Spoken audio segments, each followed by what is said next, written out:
Now, let's move on to ownership versus control. Ownership versus control. This is a key concept in corporate governance. So it's important to understand this concept and distinguish between the two. So when we say the owner of a company, the owners of the company are its shareholders.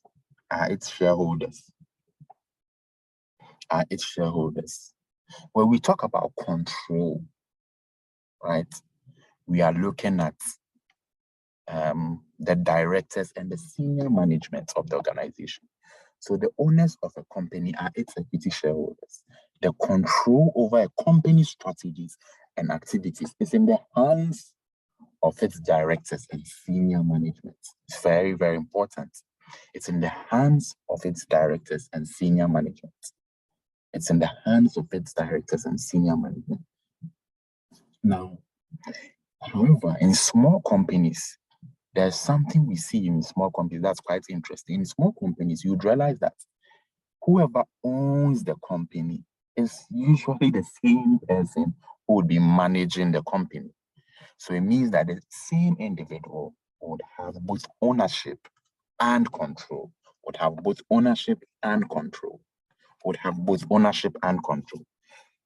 In larger companies, however, the shareholders are not involved in the management of the business.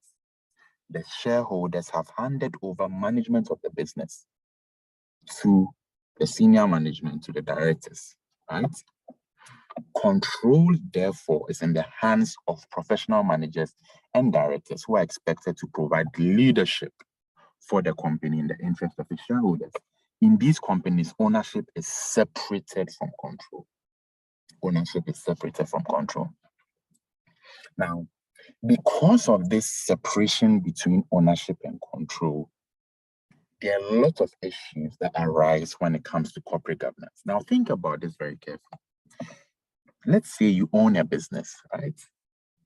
You are passionate about this business. You love this business. You want this business to grow.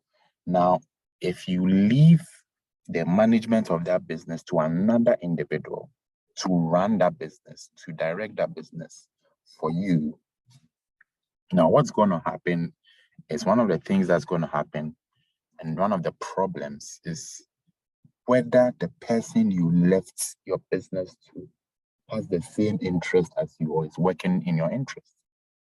Because the person could be working in your business and just be serving their interest and just be trying to make money for themselves.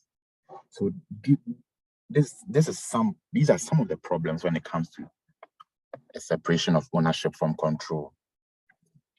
Now, one of the things you need to understand when it comes to the legality, right?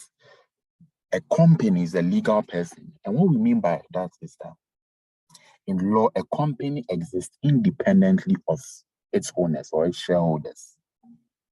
So a company is a legal personality that exists on its own, independent of its owners. So the company is literally seen like a person.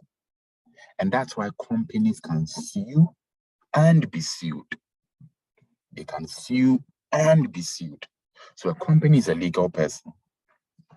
Now, the constitution of the company would usually delegate the powers to manage the company to its board of directors, right? So the constitution of the company would delegate the powers to manage the company to the board of directors. The board of directors would then go ahead to delegate many of those management powers to executive managers. Now, when you hear the word executive, in a sense, it means day-to-day. So the constitution would delegate powers to board of directors. Then the board of directors would delegate many of these powers to executive managers. The directors act as agents for the company. They are agents for the company. Now, it's important to understand that in this scenario, the owners are the principal of the company. The owners, they are the principal of the company. It's very, very crucial. The owners are the principal, whereas management is the agent. And this is a fiduciary relationship where the agent must act in the interest of the principal. The owner is the principal who has contracted the managers to work on their behalf. Very, very important.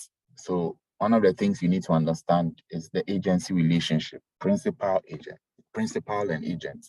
The principal here are the owners, and the principal are the owners, and the agents are the managers and the managers. So that's something you need to understand. The principal, in a sense, can also be the company, because the company is literally recruiting these managers to act on its behalf. So the directors act as agents for the company. Their responsibilities are to the company, not the company shareholders. So the principal is the company, the agents are the directors. Very, very important. Now, in our next lesson, we'll be talking about the problems arising from the separation of ownership and control. The separation of ownership and control creates problems for good corporate governance, because the directors of a company might be able to run the company in a way that is not in the best interest of the shareholders. We talked about this, right? Because the directors you would be recruiting on board, you would want to make sure that they are acting within your interest. Now, if they are not acting within your interest, then that's a problem. That's a big, big problem. So one of the problems is that the directors of the company might not be acting in the best interest of shareholders. It's very, very important. The shareholders might not be able to prevent the directors from doing this, because the directors have most of the powers to control what the company does, right? So the shareholders might not be able to prevent the directors from acting in a certain way, because the directors have been given the mandate to run the company. So these are a couple of problems that we see when it comes to separation of ownership and control. We would end here, because I want you to take your time to assimilate this. And then in our next lecture, we would continue on the problems. If you haven't subscribed, please do so. Please share this video with your friends. Thank you and have a good day.